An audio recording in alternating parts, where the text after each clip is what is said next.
सर्व सहभागी आहेत. आपण एका विषयावर खल करण्यासाठी समजून घेण्यासाठी सर आवाज थोडा समजून घेण्यासाठी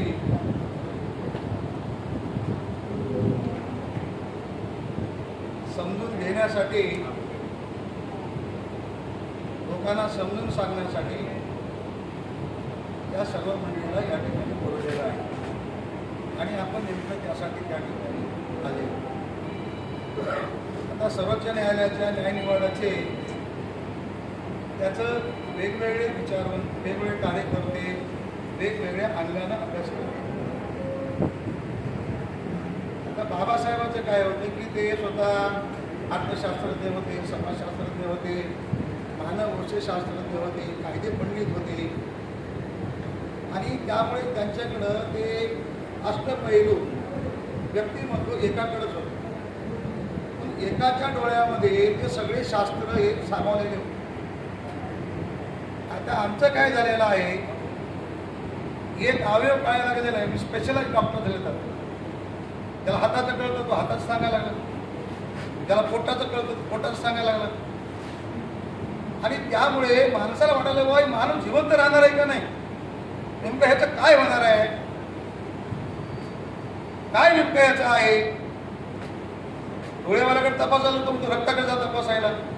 म्हणजे जी परिस्थिती आता एका रोगावर झालेली, रोगाची तपासणी करताना होते, त्या प्रकारे या सुप्रीम कोर्टाच्या न्याय निवाड्याने एक आपल्याला रिपोर्ट दिलेला आहे रक्ताचा आणि त्यांनी सांगितलं की हे जे अनुसूचित जातीचे जमातीची मंडळी आहे यांचे रक्तगट वेगवेगळे आहेत.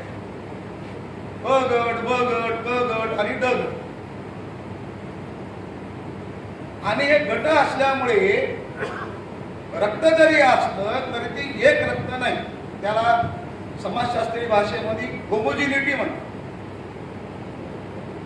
या सगळ्याचं लोक जे काय आहे तर सोशल होमोजिनिटी नावाचा एक प्रकार, आर्थिक होमोजिनिटी आहे, उद्योजकीय होमोजिनिटी. तर ह्या समाजामध्ये अनुसूचित जाती आणि अनुसूचित जमाती वर्गामध्ये काही होमोजिनिटी नाही, ते हेट्रोजिनिटी त्याच्यामध्ये आहे असं त्यांचं म्हणणं आहे. आता ही हेट्रोजिनियसनेसपणा हिंदू सोसायटीमध्ये, कास्ट सिस्टममध्ये अशी कुठलीच जात नाही, असंही हिंदूच असं आहे की त्या सर्व जातीमध्ये हेट्रोजिनियसपणा आहे. त्यामुळे अनुसूचित जातीमध्ये हेट्रोजिनियस नाही असं आपण म्हणू शकत नाही. पण अनटचेबिलिटी हा जो महारोग आहे, अनटचेबिलिटीचा जो महारोग आहे, हे अनुसूचित जातीच्या जमातीच्या लोकांशिवाय आणि कुठल्याही लोकाला हा रोग नाही. हे कॉमन आहे. मग तो दक्षिण भारतात जा, उत्तर भारतात जा, पूर्वेला जा, पश्चिमेला जा, मग शिवसेना सरकार असो, बीजेपीचं असो, काँग्रेसचं असो, मायावतीचं सरकार असो, कुणाचंही सरकार असो, म्हणजे अस्पृश्यता नावाची जे होमोजिनिटी आहे, अनटचेबिलिटी, ह्या होमोजिनिटीमध्ये कुठल्याही प्रकारचा फरक नाही. क्लास 1 ऑफिसर जरी झाला तरी त्याला अनटचेबल म्हणूनच दुसरे लोक समजतात. तो काही पण समजेल. चला मी डोंगरगावचं नाव माझं ठेवलेलं आहे असं बरोबर. कधी मला सुरुवातीला लोक म्हणतात सेल पण गोर आहे व आणि हे काहीतरी जवळ आसपास काहीतरी मिसळ तर काहीतरी असं मिक्स वगैरे असं लोकांना वाटतं. पण 1 महिना, 2 महिने, 4 महिने, 6 महिने गेलं की मग माझी भाषा, माझं वागणं, माझं बंड, हे फार खराब माणूस. म्हणजे ह्याच्यामध्ये अनटचेबिलिटीच्या विरोधामध्ये बंड करण्याची भावना आहे आणि ती भावना ज्याला इमोशनल, ज्याला म्हणतात इमोशनल, ज्याला होमोजिनिटी. आता आमचे सोना कांबळे, आम्ही गेली 30 वर्षापासून आहोत, त्यांच्यामध्ये होमोजिनिटी आहे. अन्याय झाला ते पक्ष बघत नाही, गाव बघत नाही, जात बघत नाही, इलाका बघत नाही, चलो मुर्दाबाद. ही मुर्दाबाद नावाची जी गोष्ट आहे तर ते सोशल होमोजिनिटी आहे. आता आपला जो प्रवास आहे तो प्रवास सगळा बाबासाहेबांनी आपला सुरू करून दिला. आपली सुरुवात पण तिथंच आहे, आता शेवट पण करते माहित नाही, पण सुरुवात तिथं आहे. आणि ह्या आरक्षणाचं आणि भारताच्या स्वातंत्र्याचा फार मोठा आंदोलन संबंध आहे. हे आरक्षण काही पोटा पाण्याचं, मी काही श्रीमंत होण्याचं, मला काही चांगली बायको मिळण्याचं, एखाद्या ब्राह्मणाच्या बाईशी लग्न करण्याचं हे काही एक सोर्स नाही, माध्यम नाही. त्याचा गैरसोच करून घेऊन तर याला एक राजकीय अंग पण आहे. स्वातंत्र्यामध्ये या देशातले सर्व लोक स्वातंत्र्यात होते. स्वातंत्र्य म्हणजे काय? आपल्या इच्छेच्या विरोधामध्ये आपण काही ठेवू शकत नाही. म्हणजे गुलामीमध्ये इथला अस्पृश्य समाज जो आहे तो दोन गुलामी होता, दोन गुलामीमध्ये होता. एक म्हणजे इथला हिंदूकडून गुलाम असलेला हे सामाजिक दर्ट्या आणि राजकीय आणि प्रशासकीय दर्ट्या, तो ब्रिटिशांचा गुलाम. त्या मोक्याच्या जागा ज्या होत्या 2011 पर्यंत, या सगळ्या मोक्याच्या जागेवर न्यायाधीश असतील, विद्यापीठाचा कुलगुरू असेल, या सगळ्या जागा ह्या देशपांडे कुलकर्णी कुणाकडेच नव्हते. या सगळ्या जागेमध्ये जाऊन म्हणजे असे सगळे लोक होते जे की ब्रिटिश ज्याला म्हणतो आपण ते होते. त्यामुळे इथं शिकलेल्या लोकांमध्ये असं वाटत होतं की आता आपल्याला स्वातंत्र्य मिळालं पाहिजे आणि ते सर्व प्रकारचं स्वातंत्र्य पाहिजेत आपल्याला. राजकीय पाहिजेत, सामाजिक पाहिजेत, सांस्कृतिक पाहिजेत, प्रशासकीय पाहिजेत, उद्योजकीय पाहिजेत, कारण तिथं आमचा सहभाग असला पाहिजे. म्हणून जेव्हा मुस्लिम आणि स्वतंत्र म्हणाले की आता आम्हाला वाटलं जायचे, पण ते सर्वांना माहिती असेल की लखनौ पॅक्ट झाला. महात्मा गांधींनी मुसलमानाला काही मान्य केलं, त्यांना जे मान्य केलं होतं ते आपल्याला काही मान्य करायला महात्मा गांधीजी तयार नव्हते. महात्मा गांधी म्हणाले की आम्ही सगळे हिंदू होमोजिनियट आहोत, त्यामुळे हा निकाल महात्मा गांधीच्या विचारधारेशी जुळता आहे असं माझं स्वतःचं व्यक्तिगत मत आहे. कारण आम्ही सगळे हिंदू एक, आम्ही काय भेदभाव करत नाही, आम्ही सगळे एकच आहोत.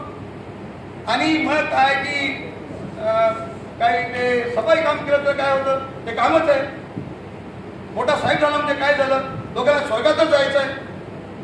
जन्म आहे का नाही, मृत्यू आहे का नाही, आपण दोघे स्वर्गात जाणार आहोत का नाही, तो पण खातो की नाही, दुपारी तुला भूक लागते ना, याला संध्याकाळी भूक लागते ना.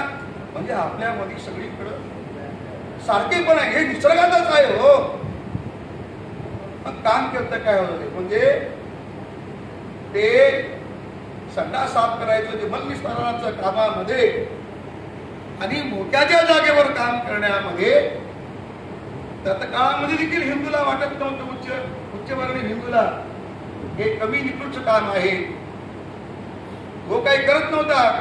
पण त्या वेळामध्ये आदरणीय महात्मा गांधीजी यांनी तिकडे चालू केलं होतं काम. आणि मग इथे काळा झेंडा घेऊन काही लोक निषेध करायला पण गेले होते मुंबईतून. आणि मग या सगळ्या गोष्टीमध्ये 1911ला इथं जनगणना झाली. त्या जनगणनेमध्ये 10 कलमा लावल्या होत्या, हु इज अनटचेबल आणि हु इज टचेबल. म्हणजे हिंदूमध्ये अनटचेबल कोण आहे आणि टचेबल कोण आहे, त्या 10 कलमापैकी 7 कलमा जो माणूस, जी जमात, जी जात, जी वर्ग ते पालन करेल तो काय असेल की अनटचेबल असेल. ते आपण सगळेजण पाहू शकतो. त्याच्यापैकी एक महत्वाची गोष्ट आहे, अस्पृश्य लोक गायीचं मांस खातात आणि तिची पूजा करत नाही, आणि जे पूजा करतात आणि जे खात नाही ते टचेबल आहे. म्हणजे हा एक मुद्दा आहे. ज्यांच्या घरी पूजेसाठी वरिष्ठ ब्राह्मण जात नाही आणि बोलवत पण नाही, तो काय आहे, अनटचेबल आहे. अशा दुसरे एक कलम आहे, तुम्ही बघा, कारण त्याला वेळ नको व्हायला. आणि यामुळे म्हणून काय झालं, 1911 मध्ये 1919 मध्ये गव्हर्नमेंट ऑफ इंडिया ऍक्ट 1919 तयार झाला. त्यात आपला काही प्रतिनिधी मिळालं नाही, पण बाबासाहेब मात्र यांनी बहिष्कृत हितकांची सभा आहे ना, याच्या वतीने आपलं कार्य चालू केले.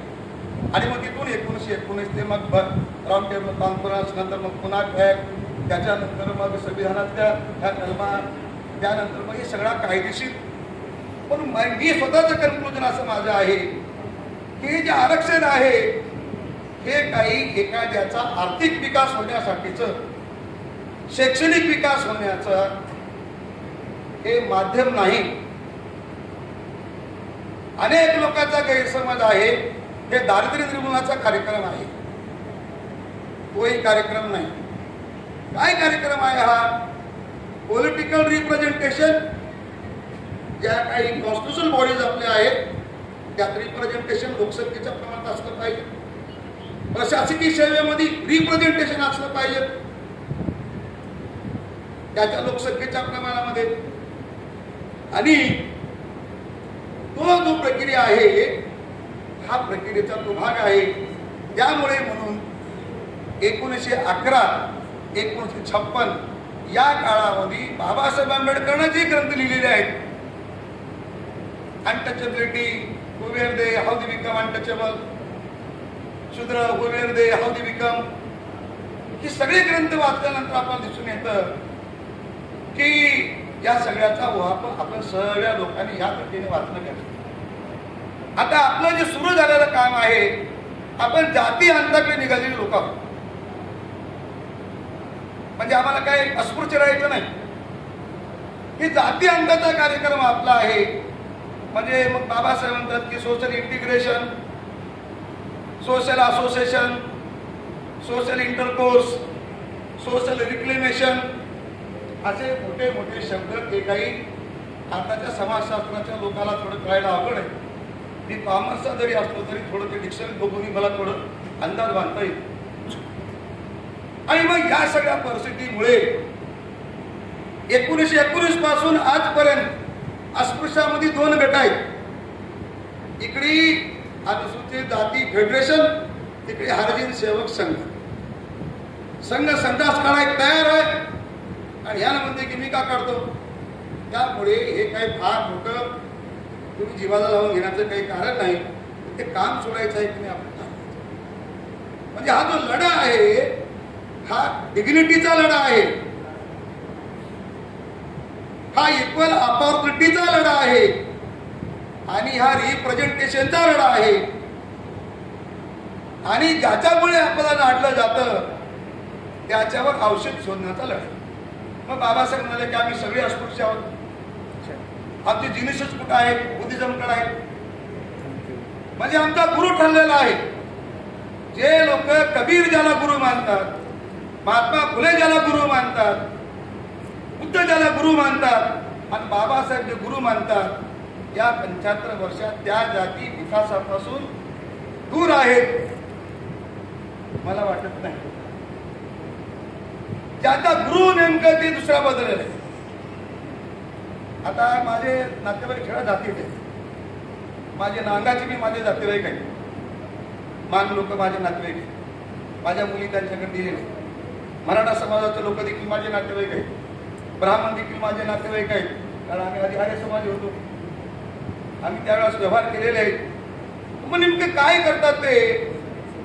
मी मात्र बुद्ध आणि बाबासाहेब गुरु मानतो आणि ते म्हणतात की कुठला की जाम घुशी काढला शोधून ते.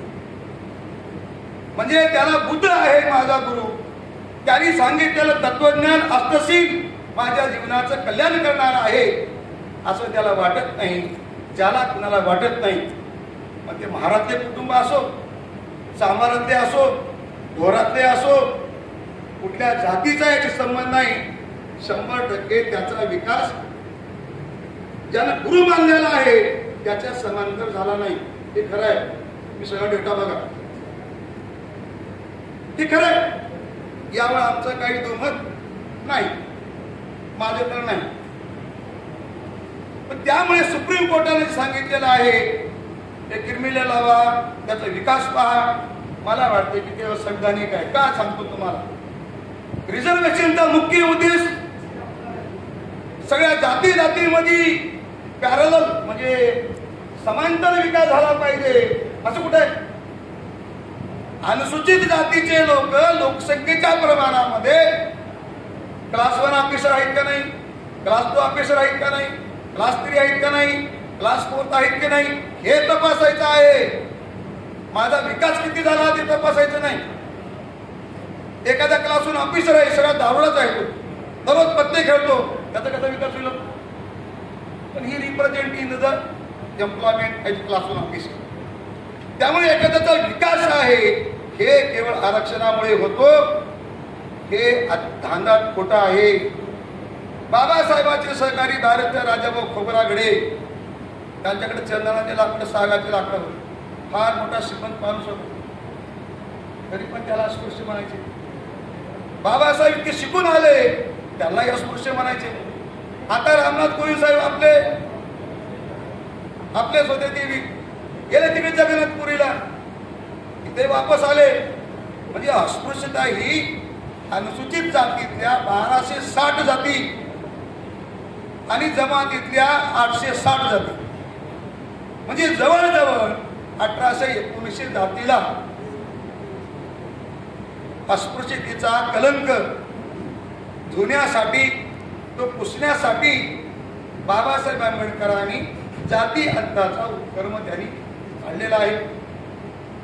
मग जाती अंतासाठीच आपण बुद्ध पण झालेलो आहोत. बाबासाहेब म्हणाले की आरक्षण जाणार आहे, ते म्हणजे माझ्या खिशात आहे. आता ते खिशात कधी निघणार आहे, आता इथं ह्यालाच माहिती. आता आम्ही हे म्हणाले म्हणून आम्ही म्हणलो की बाबासाहेब म्हणले, त्याच्यानंतर दुसरे बाबासाहेब म्हणतात, मग आम्ही म्हणलो आता इकडे काही मिळालंच नाही. काय झालंय मग आता 1910 1920 ते 2024 या संबंध काळामध्ये अनुसूचित जातीच्या सगळ्याच लोकांना, सगळ्याच समजू नका तुम्ही, पण काय चालू आहे? महारापेक्षा मांग बरा, मागापेक्षा मांगावडी बरा, मांगावड्यापेक्षा चांभार बरा, चांभारापेक्षा ढोर बरा, विद्वानापेक्षा गाढव बरा, गाढवापेक्षा डुकर बरं, आणि डुकरापेक्षा कोंबडं बरं. म्हणजे हे जे मानव आहेत अनुसूचित जाती जमातीचे, याला वेगळ्या प्रकारचे प्राण्यासारखं ते समजतात. ही त्याच्यातली वस्तुस्थिती आहे. आणि मग आता अडवायचं काम कधी बसून झालं?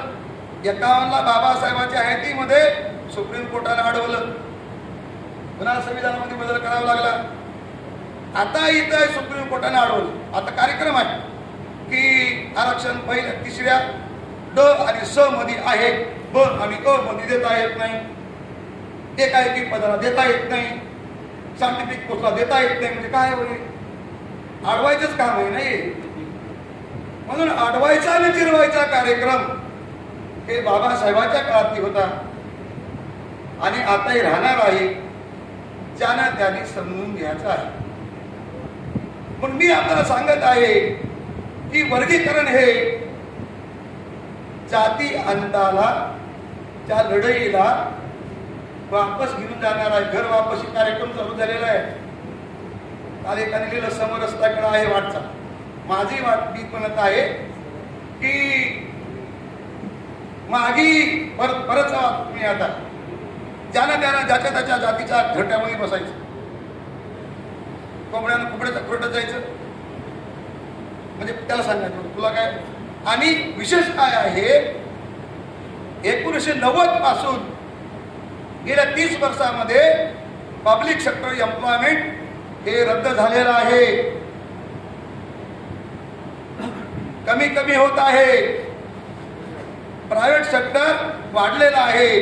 त्यामुळे पब्लिक सेक्टरमध्ये भरतीच नाही. ऑलरेडी तिथं बंदी आहे, जाहिरात कुठं येतच नाही. आता ह्या लेखाला काय सांगायचं समजून, मग तो लागला पाठीमागे. आणि हे आता इथं नाही. पण मी थोडा अभ्यास केला की पंजाबमध्ये ज्या जाती मागणी करत आहेत त्या आम्हाला स्वतंत्र पाहिजे, त्याचा पाठीढाका कोण होता? आंध्र प्रदेशामध्ये जे लोक होते ते कोण होते, तामिळनाडूमध्ये कोण लोक होते. जेव्हा या देशामध्ये काँग्रेस सरकार होतं तेव्हा तिथल्या प्रादेशिक पक्षाने सत्तेची पायवाट, सत्तेचं इन्स्ट्रुमेंट म्हणून हे वाटणीचा विषय काढला. आता इथला जो रिपब्लिकन पक्ष मूळ आहे तो काँग्रेस सोबत होता आणि काँग्रेस सोबत असल्यामुळे युतीच्या, राजकीय युतीच्या सगळ्या जागा लोकप्रतिनिधीच्या ह्याच्याकडे वळायच्या आणि त्यामुळे म्हणून राजकीय प्रतिनिधित्वासाठी जातीची वर्गवारी ही प्रक्रिया चालू झालेली आहे. त्याच्यामागे कुठलं समाजशास्त्र नाही, यामध्ये कुठला न्याय नाही, इथं कुठलं समतेचा विषय नाही, इथं जाती अंताचा विषय नाही आणि इथं कुणाला काही पडलेलं नाही. भगवान बुद्धाच्या काळामध्ये भगवान बुद्धाचा संघ होता. भगवान बुद्धाचे पण काही नियम होते. कुणाला भिक्षू होता येत नव्हतं. भिक्षू झालं की त्याचं वागायचं कसं ते ठरलं होतं. आता देवदत्ताला वाटलं की इतके सगळे ह्याच्या पाया पडायला, इतका याचा सन्मान व्हायला लागलाय, मग आपण काय करू. ते आझाद शत्रू जो होता बिंबिसाराचा पोरगा, तो म्हणला की तुला माझी काय रसद घ्यायचं ते घे. आणि त्यांनी रसद घेऊन दुसराच एक भिक्खू संघ काढला. देवदत्ताने तशा प्रकारची ही प्रक्रिया स्वातंत्र्याच्या अगोदरी होती, स्वातंत्र्याच्या नंतरही चालू झालेली आहे. आणि म्हणून वरवरकरणी ह्याची जिनिसिस आपल्याला जरी सुप्रीम कोर्टानं काय तर सांगितलेलं आहे, पुणे असं झालेलं आहे, मला हे वाटत नाही. याच्या मागे एक राजकीय षडयंत्र आहे. आपल्याला अडवायचं आहे आणि त्यांना जिरवायचं आहे. ज्याला ज्याला वाटतं ना, फार आनंद वाटायला लागला काही काही लोकांना, कारण माझ्या सगळ्या जातीत नातेवाईक असल्यामुळे मला फार चांगलं झालं बाबा, फार चांगलं झालं बाबा, असं काही काही लोक म्हणायला लागले मला. अरे मला ह्याला अडवले पण तुला जिरविणार आहे की थोड्या दिवसाला, भरतीच बंद आहे, त्याचं काय. म्हणजे इकडे आडवा आणि तिकडे जिरवा. आडवा जिरवाईमध्ये ही सगळी यंत्रणा चालू आहे. त्यामुळे ह्याला एक राजकीय अंग पण आहे, राजकीय अंग पण आहे. आता महाराष्ट्रामध्ये सुद्धा काही लोक काम करत होते. आता आमचे मित्र होते ते मेले, ते स्वतंत्र आरक्षण पाहिजे म्हणते. मीच गेलो मातीला मीच हो.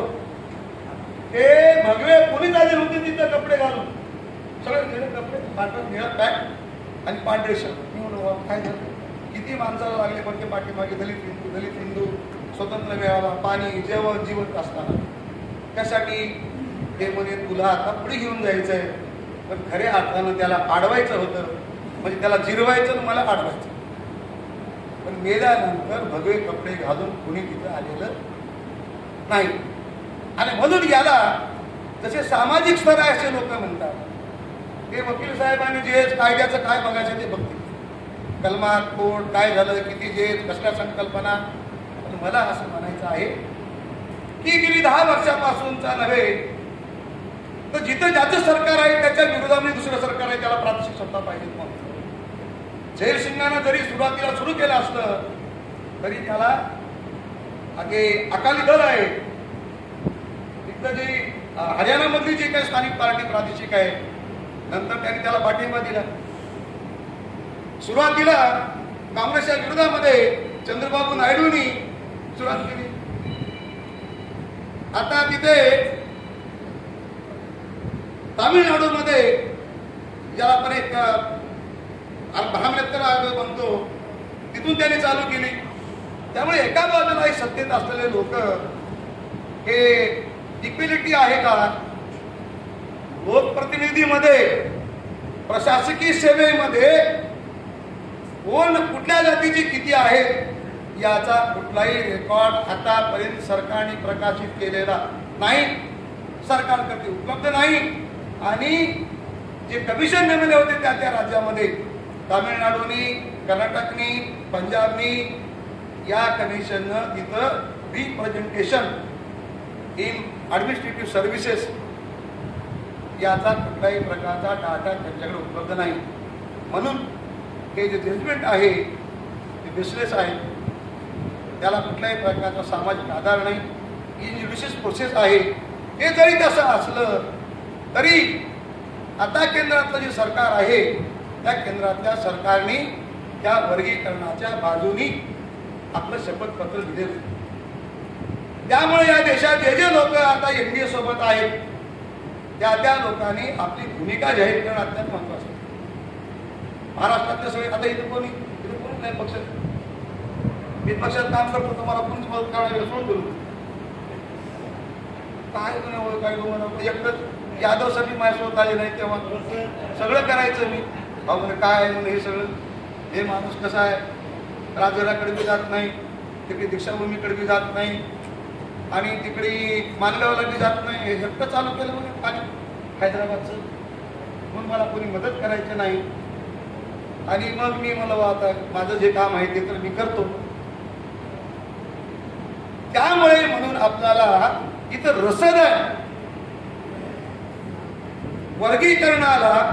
वर्गीकरणानंतर अडवण्याला, नंतर जिरवण्याला, त्या दोघाला सुद्धा रसद आहे. ही रसद कुणाची आहे हे आमचे नेते आहेत, दलित पॅंथरचे संस्थापक सदस्य, त्यांना रसद कुणाची आहे ते चांगलं माहिती. त्यामुळे रसदेविषयी ते बोलतील. आणि याचे मी आपलं अंग सांगितले, मी आपल्याला सांगण्याचा प्रयत्न करत आहे. 2021 मध्ये शेड्यूल कास्ट आणि शेड्यूल ट्राईबचं रिप्रेझेंटेशन हे त्याच्या लोकसंख्येच्या प्रमाणामध्ये कुठल्याही पातळीवर झालेलं नाही. आता झालं नाही तर इक्वल डिस्ट्रीब्युशनचा कुठं विषय होतो? ते राहिलेल्या सगळ्या व्यापाराच्या जागा त्यांना देऊन टाकून द्या. राहिलेल्या व्यापारात जेवढं काय असेल तेवढं, आमचं काही म्हणणं नाही. आम्ही कुठं सांगितलं? आम्ही काय अधिकारी होतो का कुठं? म्हणजे रिक्रुटमेंट कमिशन तुमचंच, क्वालिफाईड नाही म्हणणारे तुम्हीच, सुटेबल नाही म्हणणारे तुम्हीच, इफिशियन्सी नाही म्हणणारे तुम्हीच, आणि पुन्हा तुम्ही सांगायचे की इक्विटेबल, ते आता इक्विटेबल वाटायचं आहे. अरे वाढणंच बंद आहे ना, त्याचं काय? जेवण वाढणंच बंद आहे. आता आम्ही जेवाय गेलो, सांगितलं की आता सगळं अन्न संपली.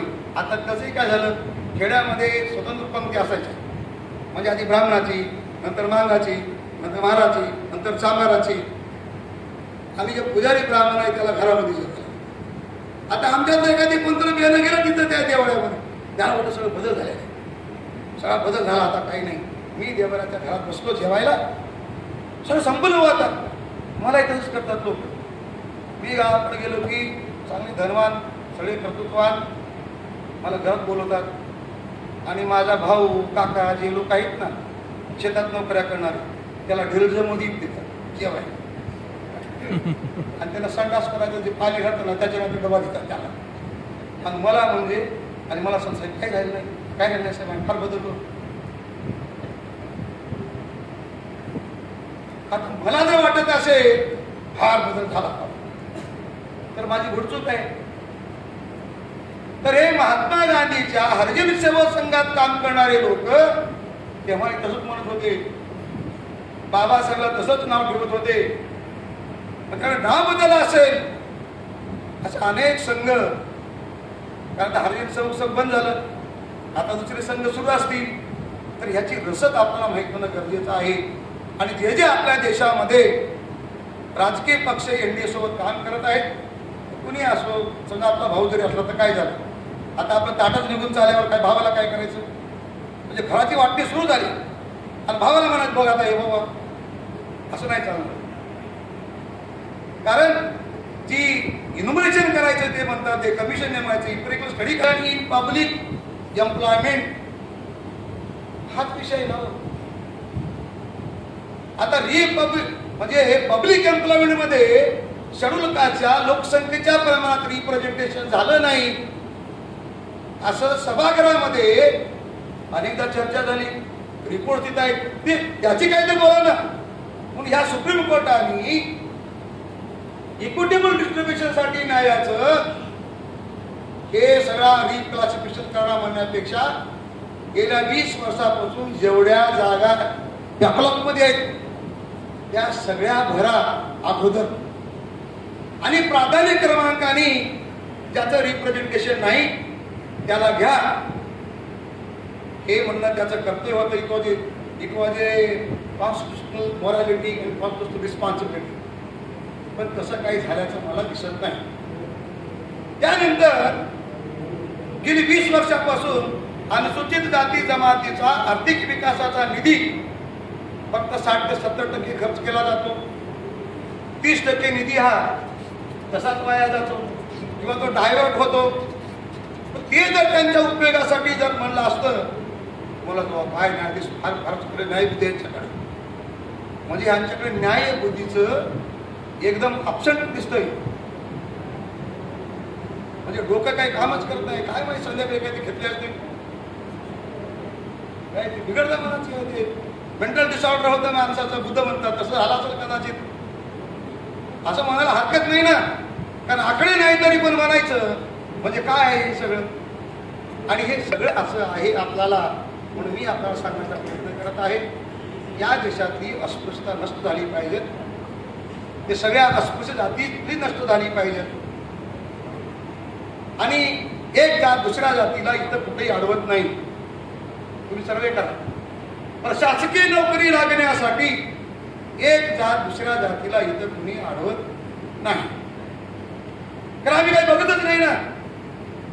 कांबळे सुटेबल आहे का घोटाळे सुटेबल आहे, देशपांडे साहेब बघतात. कांबळे तर का आता डिस्ट्रिक्ट कोर्टाचा हायकोर्ट जज होण्यासाठी काय क्वालिफिकेशन लागतं ते मला अनेक डिस्ट्रिक्टचे सांगतात. साहेब मी अक्कलकोटला गेलो नाही. अक्कलकोटला ज्याने गेलं त्याची अक्कल चांगली आणि तो हायकोर्टला जज होतो. तसं त्याने ठरवलं की बाबा ही सगळी असे तसे. आणि म्हणून ह्या सगळ्या विषयाला एक सर्वांग आहे.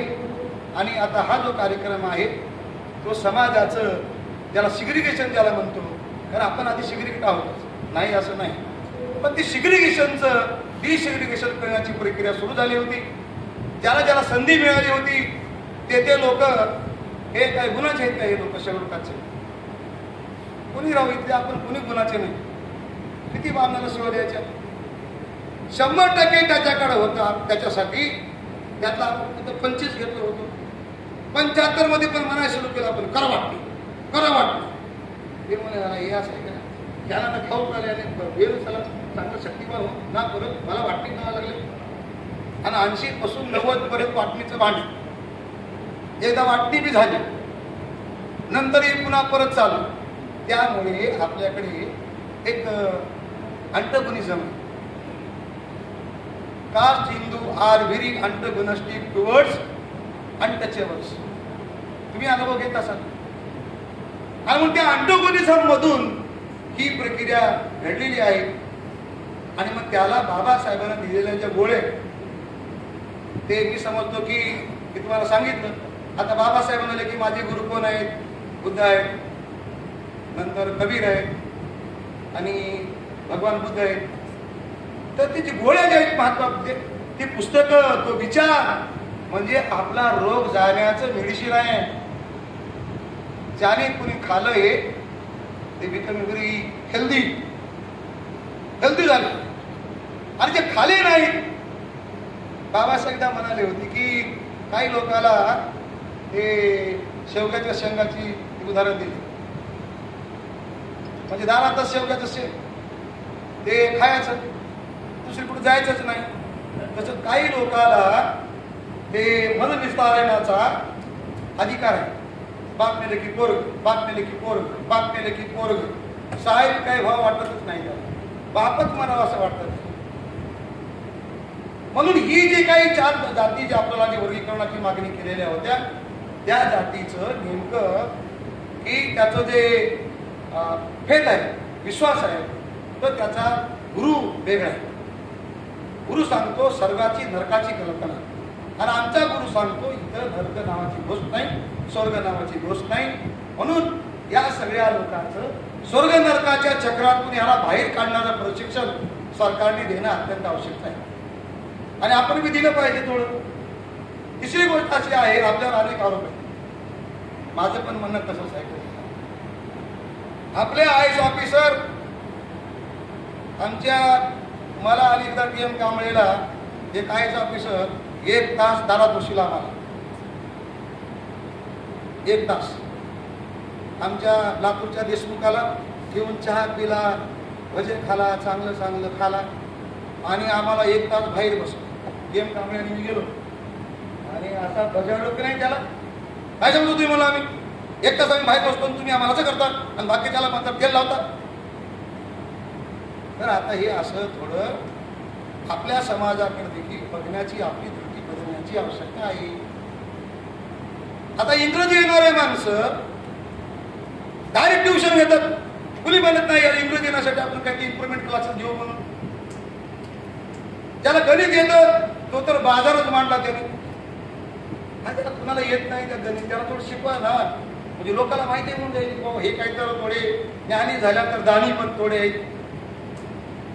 आता हे थोडं शिकलं म्हणजे घरच्या आईला मदत करायचं नाही, वडिलाला मदत करायचं नाही, कुटुंबाला मदत करायचं नाही, गावच्या लोकांना मदत करायची नाही, जातीला मदत करायची नाही, परजातीच्या लोकांना मदत करायची नाही. तर आता तुमची मात्र कत्तल होणार, कारण तुम्ही वाटणी करत नाही ना, बरोबर तुमचं कारण.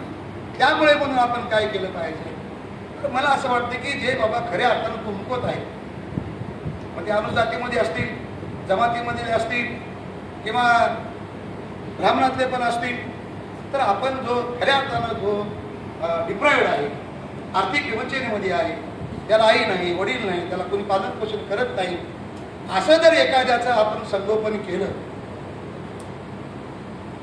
तर चांगलं होईल ना.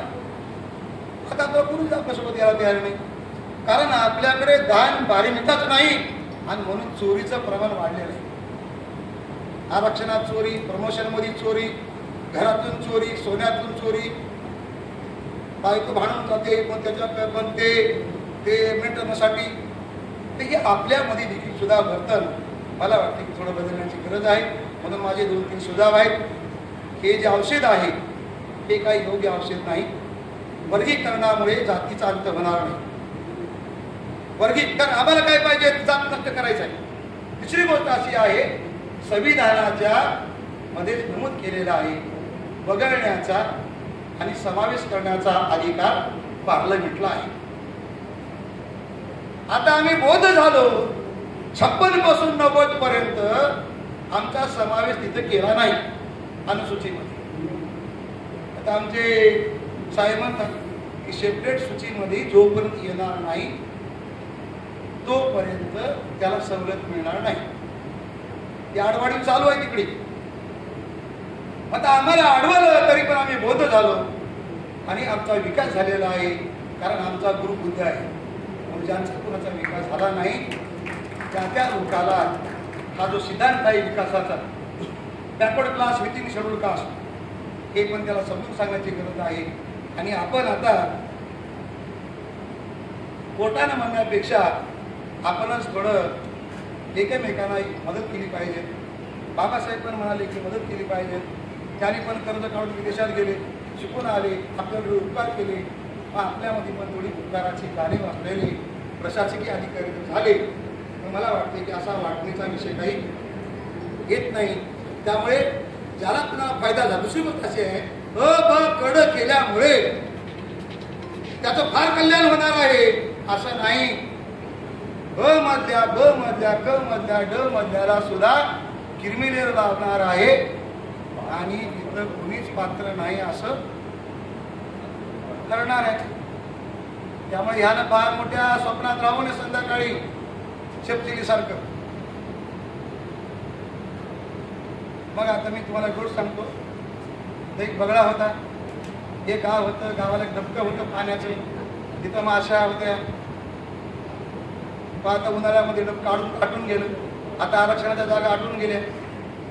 तसं ते आटलं. मग बगळा तिथं त्या माशा खायच्या होत्या. रोज जायचा आणि 15 दिवस झालं तो खातच नव्हता. माझ्यासारखा माणूस थोडा शहाणा असताना लागेल म्हणला नाही. हे आमच्या राजेश सर काही प्राध्यापक गेला तिथं बुद्धाकडं, बगळ्यात पत्र झालाय. बगळ्याने आपला स्वभाव बदललेला आहे. 15 दिवस झालं बगळा माशा नुसत्या बघतोच, पण तो काही खात नाही. बुद्धाकडे गेले ते जाते बुद्धाकडे गेले. बुद्ध म्हणाले असंभव, अनैसर्गिक. आता 15 दिवस खाल्लं नाही तरी पण हा म्हणतो की असंभव, अनैसर्गिक. वापस आले, पुन्हा बघले आणि बघल्यानंतर 10 दिवस बघले तरी पण खाल्लं नाही. पुन्हा बुद्धाकडे गेले. ते म्हणाले भाई तुमचंच काय तर खोट आहे म्हणजे, अनुभव घ्या म्हणजे, अनुभूती घ्या, अनुभूती घ्या. मग तो बगळा काय केला, एक चांगला मळगा. आता जसं काँग्रेसनं दिलेलं की नाही, आमच्यातले चांगले चांगले मळगे तिकडे गेले, भाजपत गेले मळगे. परत शिक्षण शेड्यूल कास्ट फेडरेशन मध्ये आणि बगळे काँग्रेस मध्ये. परत शिक्षण इथं दलित पॅंथर मध्ये, बगळे राष्ट्रवादी. बोले उघडा फारचा बगळा फारचा काय करतच नाही. मग आता ते एका बगळ्याने काय केलं, चांगला मासा पकडला, त्याला धरला आणि अरबी समुद्र आणि हे सगळं सागर दाखवला. अरे पाणीच पाणी म्हणलं. बगळ्याने ठरवला, बगळे बरं एक थंडगार पाणी आहे का नाही. मग यानं तो गेला परत धक्क्यामध्ये आणि त्याने सांगितलं फार मोठं समुद्र आहे, थंडगार पाणी आहे, काळं भोर कधीच हटत नाही. सगळीकडे सांगायला लागला. प्रत्येक मासा म्हणायला लागला, प्रत्येक मासा म्हणायला लागला मला घेऊन चला, मला घेऊन चला. पाणी आटलं तर काय करायचं. आणि मग एक एक घेतला. उन्हाळ्याचे दिवस होते, झाडावर बसला, चांगलं खाला. शेवटी नंबर काय तो जाहिरात करत होता ना सगळीकडे, त्याचा आला. त्याला म्हणाले की आता तुझा नंबर आहे, मला घेऊन चल की तिकडे म्हणे अरबी समुद्रात. अरे सगळे खालून का, मला तुझं कोणी शिल्लकच राहिलं नाही, आता तूच आहे तेवढा, तुला मी खातो. अरे काय माझा खात झाला तुला. मग त्याची काही तृष्णा भागेच ना. मग काय झालं, तू परत गेला, तिथे खेकडा होता, ते 2 त्याला नांग्या होत्या. एक नांगी तोंडात होती. त्यानं म्हणाला मी तुला खातो. त्यानं म्हणाला मला दाखव सगळे माशा, का त्या माशाला मला खायचं आहे. तो म्हणाला अरे त्याला खाल्लं, आता तुला खातो. त्यानं म्हणाला आता मला सोडतोच का, तुला आता धरू. मग तो बगळा आता मला खेकडा काही सोडत नाही म्हणला आणि बरोबर त्या खेकड्याला सोडला आणि खेकड्या समुद्रामध्ये राहिला. त्यामुळे आपल्याला खेकड्यासारखं जर व्हायचं असेल तर आपलं काय की पब्लिक सेक्टर एम्प्लॉयमेंटमध्ये की प्रायव्हेट सेक्टर एम्प्लॉयमेंटमध्ये आपल्याला राहता येईल. नाहीतर आपल्यामध्ये अनेक बगळे आहेत, ते काय पण सांगत राहतात असे फार बदल म्हणे, आता भाजप पहिलं तर राहिलंच नाही, आता कुठं संघ आहे, आता कुठं काँग्रेस आहे, आता सगळं बदललेलं आहे. आणि असं म्हणल्यामुळे अनेक माशा गळायला लागतात. आणि मग दलित प्रांत संस्थापक असले काय आणि कुठले विचारवंत असले काय, त्यांचं कोणी ऐकत नाही. कारण आता हे बगळ्यानी चांगलं समुद्र दाखविल्यामुळे ही सगळी अवस्था निर्माण झालेली आहे. त्यामुळे सगळ्या माशांना समजून सांगण्याची आवश्यकता आहे. कारण बगळ्याचा मूळ स्वभाव हिंसेचा आहे, मूळ स्वभाव हिंसा आहे. त्यामुळे तुमचा लढा हा अनटचेबल हिंदू आणि कास्ट हिंदू या दोन्हीमध्ये आहे आणि ते दोन्ही समांतर नाही. आजच्या घडीला सुद्धा educationally, socially, politically, culturally they are not a part. हे दोन्ही समांतर नाही. हे आपल्याला सुप्रीम कोर्टाला, राजकीय नेत्यांना आणि आपल्या देखील बगळ्याला हे समजून सांगावं लागतं की बाबा हे समांतर नाही. तुम्ही काही नका असं बोलू नका. कारण कधी कधी जसं मी म्हणालो ना, मी पाटलाच्या घरात गेले की मला चांगलं खायला दिल्यामुळे मला वाटतं की आता गेली जातीय अस्पृश्यता की सगळं गेली. पण बाहेर येतो तर काय माझा भाऊ तिथं संडासच्या आता गिलासानं पाणी प्यायला लागलं. म्हणजे अशी स्थिती वास्तव आहे. आणि म्हणून हे सगळं आपल्याला समजून सांगावं लागणार आहे. माझा जो भाऊ आहे त्याचा विकास झाला नाही, हे त्याचं म्हणणं असेल, तो स्वतंत्र अभ्यास झाला पाहिजे, त्याला त्या सवलती दिल्या पाहिजेत, तो सक्षम होण्यासाठी त्याचं गुरुपद त्याने बदललं पाहिजे. त्याचं गुरुपद तयार नाही, ते गुरुपदावर आपण सांगू. अनेक लोक प्रयत्न करत आहेत, आपणही प्रयत्न करू. आणि आता बुद्धिस्ट सोसायटी ऑफ इंडियाचे कार्याध्यक्ष आपल्याला बुद्ध व्हायचं आहे आणि